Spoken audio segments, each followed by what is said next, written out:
Bismillahirrahmanirrahim. Assalamualaikum warahmatullahi wabarakatuh. Alhamdulillah wassalatu wassalamu ala Rasulillah Muhammad ibn Abdullah wa ala alihi wa sahbihi wa mawalah wa la hawla wa la quwwata illa billah, amma ba'd. Di antara orang-orang yang diwajibkan untuk melaksanakan ibadah sholat itu, yang pertama adalah Islam. Yang kedua adalah mukallaf. Mukallaf itu adalah al-aqil, yang sudah berakal, wal baligh, dan sudah baligh. Orang yang di luar Islam dan dia tidak memenuhi syarat-syarat kewajiban sholat, seperti orang yang belum berakal ataupun yang belum baligh, maka dia tidak diwajibkan untuk melaksanakan sholat. Seperti ada orang yang, mohon maaf, dia ada gangguan jiwa atau yang lainnya, sehingga dia termasuk orang-orang yang tidak diwajibkan untuk melaksanakan ibadah sholat.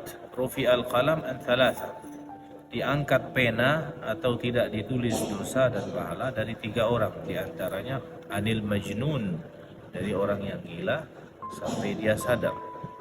Makanya ini juga pelajaran bagi orang-orang yang dia waras tapi dia tidak melaksanakan sholat. Maka orang ini sebenarnya gila, karena hanya orang gila yang tidak wajibkan untuk sholat. Kemudian adapun orang-orang yang tidak waras atau ada masalah di dalam otaknya, mereka tidak diwajibkan untuk sholat. Tapi adapun jika mereka pergi ke masjid, datang dengan sendirinya, maka tidak ada hak kita untuk menolak mereka dari masjid selagi mereka tidak mengotorkan masjid atau mengganggu orang-orang yang sedang sholat.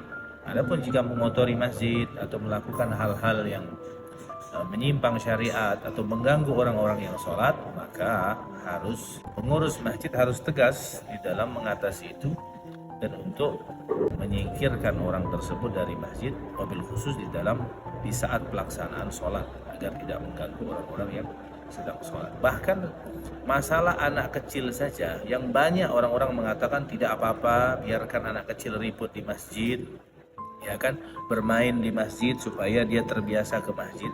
Itu bisa kita ambil positifnya, tapi bisa ada juga negatifnya. Karena main di masjid haram hukumnya, mau yang kecil ataupun yang besar. Walaupun kalau diambil dari segi positifnya, anak kecil biarkan main di masjid supaya dia terbiasa di masjid, supaya tidak ke tempat-tempat lain, benar. Tapi di saat pelaksanaan sholat, kalau bisa sebagai orang tua harus bijak dan harus mengawasi anak-anaknya, apalagi anak-anak yang masih, mohon maaf, yang menggunakan pampers, yang masih membawa najis. Jangan sampai soft itu terputus dengan anak-anak kecil seperti itu. Maka hal ini perlu diperhatikan, jangan sampai kita salah memahami. Adapun yang lainnya, seperti adab-adab ke masjid yang lainnya, itu kita lakukan, seperti datang ke masjid memakai pakaian yang indah, masuk ke masjid pakai kaki kanan, jangan lupa membaca doa. Kemudian yang tak kalah penting adalah niat i'tikaf di dalam masjid. Kemudian melaksanakan qobliyah, ba'diyah, sunnah-sunnah yang diajarkan oleh Nabi Muhammad SAW. Dan yang lebih afdal lagi, datang ke masjid sebelum dikumandangkan azan, karena menunggu sholat itu seperti orang yang sholat. Berapa besar pahala yang kita dapatkan, belum lagi sholat di shaf awal, kemudian lagi mendapatkan takbiratul ihram pertama bersama imam, maka semakin besarlah pahala-pahala yang kita dapat. Dan jangan lupa setelah sholat, jangan lupa berdoa, jangan lupa berzikir. Ini ada sebagian orang selesai sholat langsung berdiri, langsung pulang, seakan-akan tidak butuh dengan Allah. Padahal doa yang mustajab itu doa yang disampaikan di saat setelah sholat 5 waktu. Setelah sholat 5 waktu itu doa-doa mustajab. Perbanyak doa, perbanyak zikir kepada Allah. Dan zikir-zikir yang dibaca setelah sholat semuanya datang riwayat dari Nabi Muhammad SAW. Seperti membaca Subhanallah 33 kali, Alhamdulillah 33 kali, Allahu Akbar 33 kali, dan ditutup dengan La ilaha illallah wahdahu la syarika lah, lahul mulku wa lahul hamdu yuhyi wa yumiit wa huwa ala kulli syai'in qadir. Barang siapa membaca itu, maka dituliskan 10 kebaikan, diampunkan 10 dosa, diangkat 10 derajat, dan di hari itu dia akan dibentengi dari 3 hal. dari dosa, dari setan, dan dari segala hal yang tidak dia sukai. Kemudian kita mengangkat doa, berdoa kepada Allah. Dan masih banyak juga zikir-zikir yang lain yang dianjurkan oleh Nabi Muhammad SAW di saat kita melaksanakan sholat.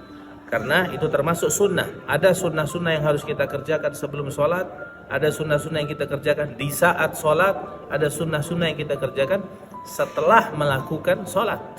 Maka itu kita lakukan, insya Allah kita termasuk orang yang memiliki sholat yang bagus. Dan yang lebih penting lagi, di saat sholat itu ke masjid, sempurnakan wudhu. Kemudian di saat kita sholat, paksakan diri kita untuk khusyuk, untuk hadir di dalam melaksanakan sholat, sehingga sholat kita akan menjadi sholat yang berkualitas. Secara zahir bagus, secara batin keilmuannya juga bagus, sehingga dapat diterima oleh Allah Subhanahu wa Ta'ala. Bib, mau nanya terkait tadi yang orang nggak waras, dia kan nggak tahu najis ya Bib.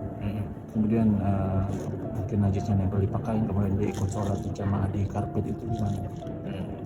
Ya kalau dia bawa najis, kemudian masuk ke dalam masjid, kemudian mengenai tempat yang ada di masjid ini, maka tempat itu jadi najis. Maka bagi yang tahu, maka harus cepat mengatasinya, membersihkan, dan kemudian dibatasi orang itu untuk masuk ke dalam masjid. Tapi kalau dia masuk dalam keadaan bersih, tadi itu tidak mengganggu, tidak mengotori, apalagi sampai bikin najis, kemudian dia tidak melakukan hal-hal yang mengganggu orang-orang yang sholat, maka tidak menjadi masalah. Siapa yang bisa melarang mereka? Dan mereka juga hamba Allah. Kemudian kita digolongkan menjadi orang-orang yang memakmurkan masjid, insya Allah. Amin ya rabbal alamin. Wassalamualaikum warahmatullahi wabarakatuh.